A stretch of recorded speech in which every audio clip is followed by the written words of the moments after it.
So, Annie, this entire situation around the Strait of Hormuz is almost bizarre now. Some even find it extremely hilarious that, at the start of this war, Iran wanted the Strait of Hormuz to be closed to put pressure on America and to make sure that it has the impact that it's looking for as far as America is concerned.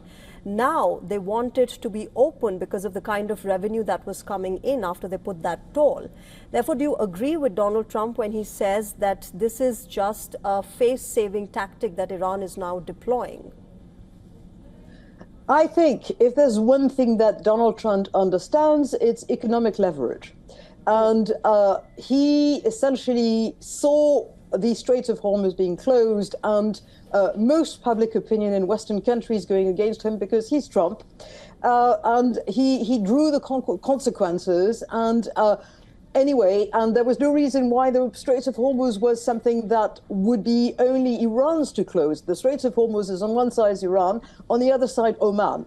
The game that's being played by Oman, which is a country that has been seen for a long time as pro-West, is very interesting. I think Iran has so much leverage on the Straits on the situation in the Gulf and the capacity to bomb Oman, which so far has not been bombed. That Oman is cooperating, but it's the other side of the pincer. You've got Iran on one side and Oman on the other. All of this creates a difficult situation, and I think Donald Trump, in this specific respect, is changing the equation, and it's a perfectly logical move, and it's interesting that it's only starting now. Iran will say until its last breath that it will succeed and that it's winning, and it's got all sorts of agents of influence in the West and in some countries in the global South, saying that of course America is doesn't know what it does. Donald Trump doesn't know what he does, and the war cannot be won. I think it's a move in which what he said last night is of course something that is part of the discussion, but it's statements that are supported by the US Navy, and it makes them a lot more effective. And where do the allies come in, Annie? Because, you're joining us from Paris. The European Union and the NATO allies of Donald Trump have been quite at the receiving end of his angst in the past few weeks since the war started. I think it's very interesting that after complaining that the US was not playing its role in NATO regarding Ukraine, the members of NATO, not all of them, some members of NATO support America, but essentially Western countries and Western European countries look at the conflict and say, our public opinion don't like this. We ourselves do not like Donald Trump. We also find Donald Trump unpredictable. And that's probably the one reason for which Europe is not, and NATO, which is not the same thing as Europe, is not supporting Donald Trump as much as possible. It's the fact that Trump has formed in sort of being losing all interest in helping his allies once they've helped him. So that's a combination of common sense and domestic politics for the Western European countries and a distaste for the style of Donald Trump. But there's a real conflict.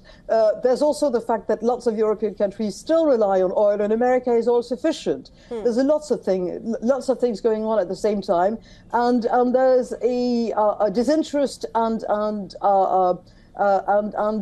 defiance, I would say, in Western Europe that means that Donald Trump is accurate in saying that he's not sure they're a reliable ally. And what they tell you behind closed doors is, look, we now have already realized that America may not be a reliable ally. So that's another point. And of course, that's making Russia happy. Help me understand this. Yep. How do you see this moving forward? The ceasefire has been extended in a few hours from now. Of course, it was supposed to end. Now that has been extended.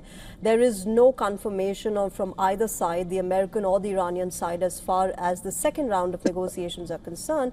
Therefore, how do you see and which way do you see this headed? I think this is a game of chicken to a large extent. It's a negotiation, but I also think that Donald Trump will not negotiate at any price. He would rather negotiate. He would rather get to a deal because that's his nature. On the other hand, he has involved the United States' reputation into this. And if he negotiates without Iran actually giving in more, I don't see him. I don't see him sort of deciding, oh well, we didn't mean it, and stepping back. And that, incidentally, is the actual meaning of deterrence. You do not have deterrence if your adversary knows from start to finish that you don't really want a deal. And that was the case of Barack Obama. And in the case of Donald Trump, there's no, again, he's unpredictable, but he's also aware that if America steps back in this without getting the results it wants, it will be a massive victory, preparing any other kind of anti-American move in the coming months and years in a world that has become much more dangerous ever since Russia invaded Ukraine. All right, Annie, I'll leave it there. Of course, this is going to be a rather complex situation to look forward and how this really pans out. Thanks very much for joining us at the moment.